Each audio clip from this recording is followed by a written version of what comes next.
Alright, so we are finally ready. Michael's here. Say hi, Michael. Hi. I told him he was going to be on video. He asked if he gets the royalties from it. So, my first one ever, not his first one, obviously. He said we might actually be putting rockers on tonight. We'll see how it goes. So, what's the order we're going to do things in? Crank and rods and pistons and cam and, well, I gotta put the front camera cover on before we do the cam, but, so the front cover, the cam, then you flip it over and start on all the front end accessories and everything else, all the fun. Alright, well, I'll try and keep up on the videos and basically try to keep up with him. Good one. Add that to the video. YouTube applauds.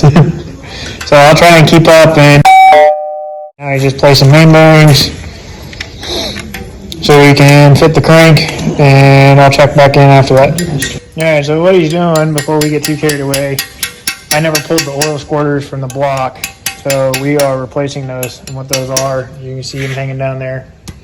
They go underneath the mains, and their job is to squirt oil up into the pistons and help with cooling. So probably could have used the old ones, but they're plastic and better just to replace them. And now he's going to put the mains back in. We'll go through all the mains and then mock up the crank and go from there. Alright, so crank's in, got the bottom bearings in, coated with some assembly lube. He's doing the caps right now. Already got the bearings in. He wasn't joking, he's pretty fast. It's easy. Lincoln logs. Lincoln logs. You know how many guys on here going, that's not easy? I think I said that earlier, so everybody knows all the main caps are numbered from the factory. They just slide right down on, and there's number 1. All the bearings are pretty much the same, except this guy right here. That's where your thrust bearing goes. He's going to place them in. We got all of our bolts clean and ready to go. Guys, we'll need the cup to dip the bolts. Which I have. Was getting ready. And then got sidetracked. I was not prepared because I got covers right now that I didn't think we were going to need an oil cooler, soaking and degreaser, because we're going to need them. So, alright, I'll check back in. We're going to get these tightened down. Is this going to be preliminary or torque them and go? It'll be preliminary, and if it spins when you get it tight snugged up, then we'll go ahead and torque it. Okay.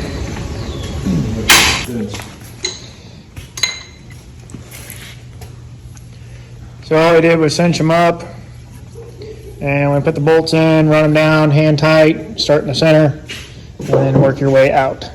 So in the center, these two, and then here, here, here, here. Start in the center, work your way out. Pretty easy. So he's got his little book of knowledge, I guess.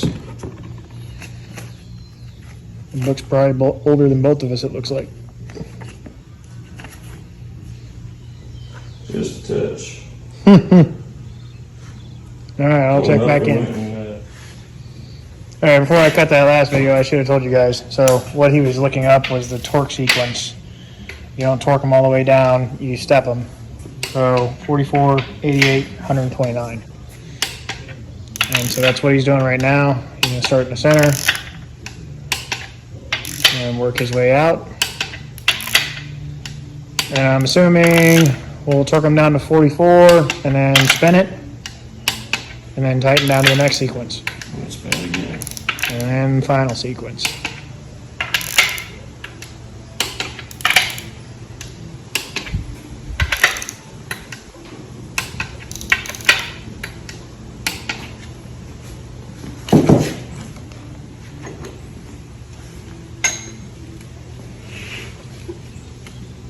Looks pretty easy. 88 the other way. And then we did, laid everything out, got all our pistons, rods, piston rings. There's rod bearings. We still got to assemble these, so I'll cover that. And I had one cylinder, number 5. It had some marks on it. It looks bad, but it's really not. You can't even feel it with your finger. So we're gonna run it. And everything I've been told, probably got hot at one point, and typical in high mileage engines. So I think she'll be okay. But this guy's got spare parts laying around, so he actually brought some spare pistons from his old 12 valve just in case. This is step 2.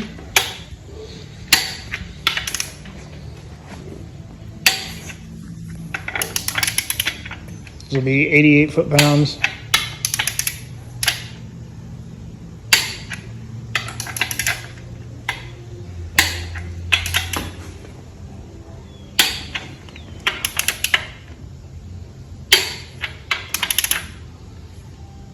I have my own torque wrenches, but they're cheap, and so I don't trust them on stuff like this. He's got a pretty nice one there, and you can actually see it's been calibrated. You can see the calibration date on it.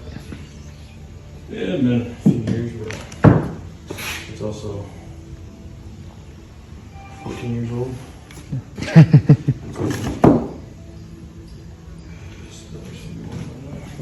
So rotate one more time. 2 more times. 2 more times?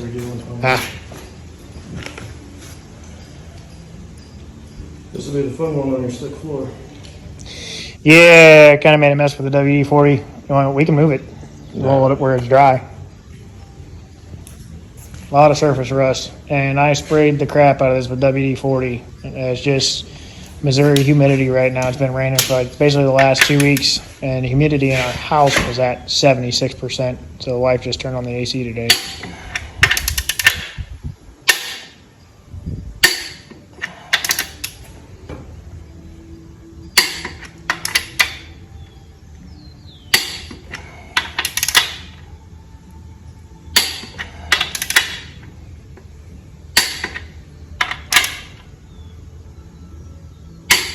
Who needs a gym membership when you're torquing mains? Wait until you get to the heads. Oh, I know.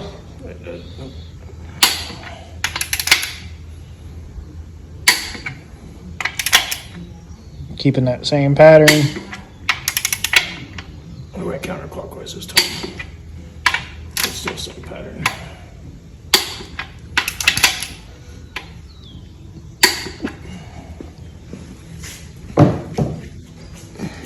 And spin.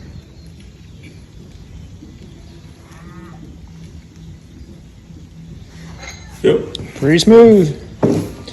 Thanks, man. All right, so we're gonna move on to assembling the rods and pistons, and I'll check back on. All right, so as we're assembling everything, we're going to, if I understand them right, we're gonna assemble piston 1, and as we go, we're going to do rings. We're gonna file fit rings and check clearance, which was what? 175 to 270. There you go. And what that means, so what he's gonna do is each ring, going to place in a cylinder, use a piston to square it up in the hole, and then he's going to check the ring gap right there with a feeler gauge, and if it's not within spec, we got to file it. You're at 170. You're at 19.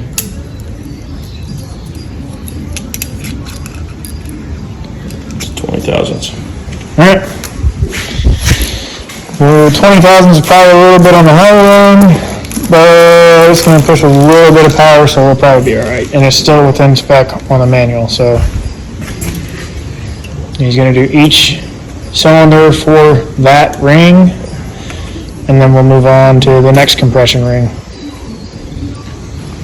We'll get all these You fit. might find that one cylinder fits differently. One ring's bigger than the other.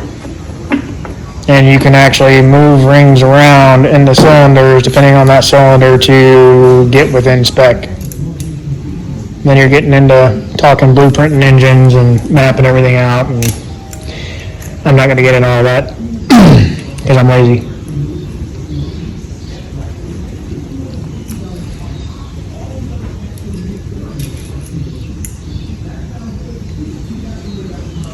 Let's try it, 24.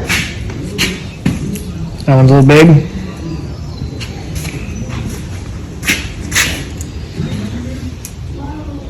24. And our spec was turbocharged. Oh yeah, we're well within. Yeah, we got Max 70,000s. we got room. So you're going to do each one of these cylinders, and of course before we actually put them in, we'll give these cylinders a wipe down. And essentially when you're assembling, it goes pretty easy.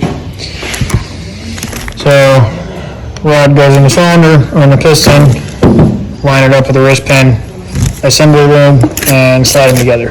And then reinsert your snap rings. So I'll get a little short clip of that too so everybody can see. This is usually the time consuming part.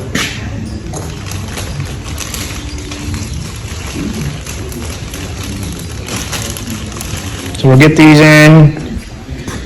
I'll show you guys putting the piston together with the rod, and then I believe we're going to cam after that, correct? Yeah. With the front gear cover and then the cam. So that means I get busy and get that thing clean.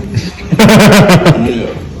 All right, so we're on to the second compression ring. He's got the first round mapped out. I wanted to clarify a little bit.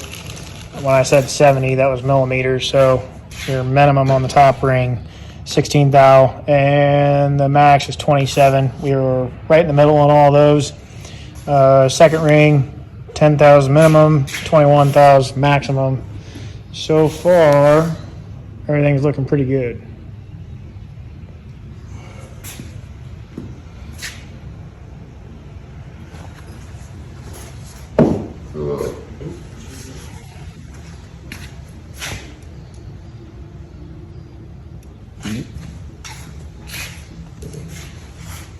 And just grabbing rings out, placing them in cylinders, check them, make sure they're good. And if not, you can move, like we said earlier, you can move rings per cylinder because each cylinder is just slightly different.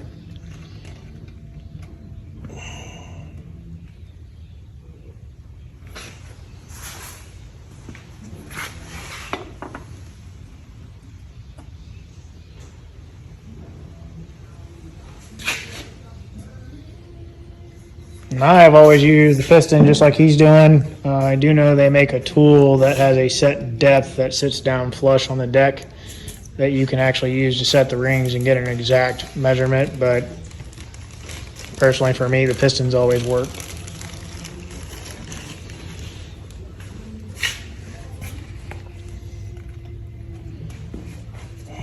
You just squeeze them together, press them in.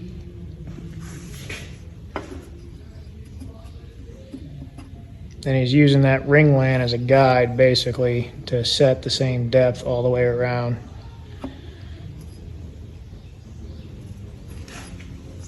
And if you don't get it right, you'll know pretty quick as soon as you go to measure your tolerance.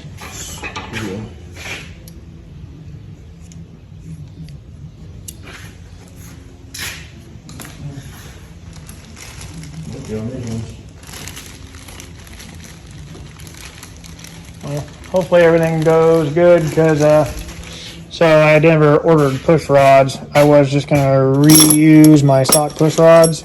I did not set anything on these.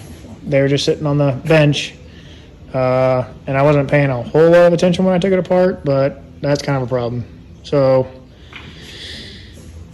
yeah, we're gonna most likely hold off for just a bit. And I'm probably going to order the heavy duty push rods. Because like Michael said, if I want to beat on it, better safe than sorry. I don't plan on beating on it. I like to overbuild than underbuild. So yes, I'm going to be ordering some push rods.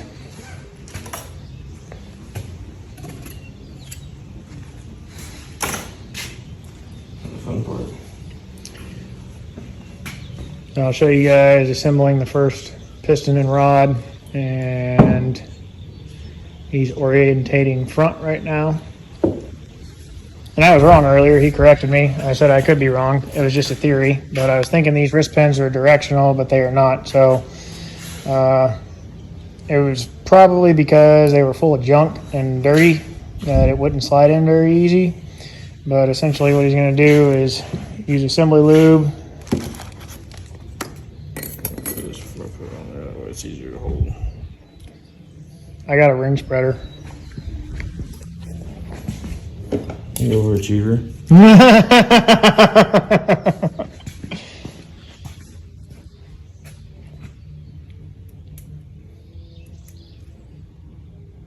other don't work. Yeah, that some worked.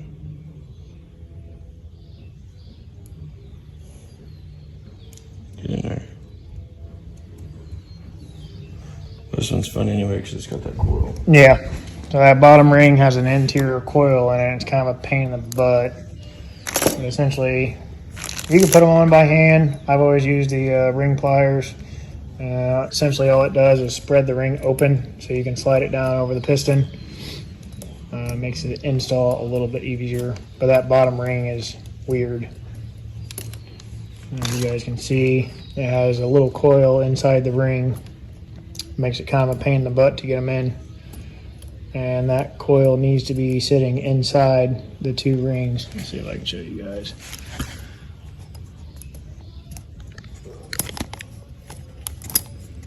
Get in there.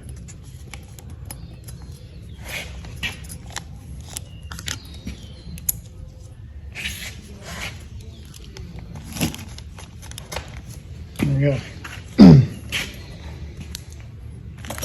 This one's like this. Yeah, it works pretty good on those two. Spreads it apart, slides it over. Let's go. And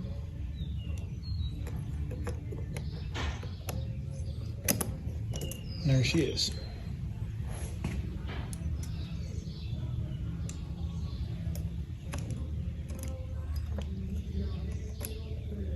And then the top ring. And the rings are different, so you guys know. You can see on this one, the inside of it has a tapered edge to it. You can see that on the camera. Yep, it does. Freaking iPhone doesn't want to focus very well. It's iPhone. Anyways, right there it says top, but you can tell it's the top because it has a beveled edge on it. That second ring is just flat. And if you really pay attention to the pistons, that top ring land actually has a bevel to it, and that's also why it makes it a little bit harder to clean. So he is got the wrist pin centered, putting the rod in, slid in like butter. And then we'll put that snap ring in there. Snap ring pliers are right there, orange handle. Probably not the most ideal snap rings or pliers for that, but I made it work.